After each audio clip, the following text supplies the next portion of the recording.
Китапның киләчәге бар. Көн дәвамында үткәрелгән марафоннан соң Күңел радиосы шундый нәтиҗәгә килде. Иртәнге 8-дән кичке 5-кә кадәр туры эфирда узган әңгәмәдә шагыйрьләр, язучылар, китапханәчеләр, җәмәгать эшлекләре катнашты. Радио тыңлаучылар китаплар хакында үзләрен кызыксындырган сорауларын бирде. Күңелләренә тәэсир иткән әсәрләренең эчтәлеге белән бүлеште.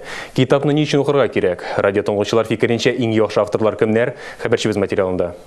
Kitap kiştelerinde bizning kitaplarımız sorgayıp, tuzanlanıp yatmasın.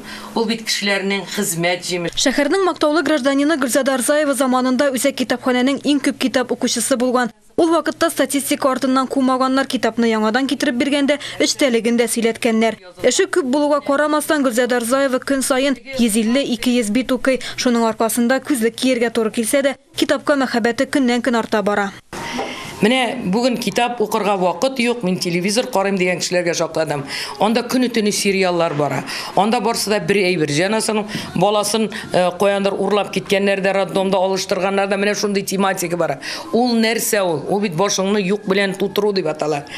Китапларда нинди тирән эчтәлекләр. Язучылар да интернет язмаларына караганда китапны кулга тотып укуны кулай күрә. Рәхәт ул. Интернет уйларга өйрәтми баланы. Интернет ул бердән күзне боза, икенчедән мине буш калдыра. Кулга тотып укыган китап ул фикерләргә өйрәтә, уйларга өйрәтә.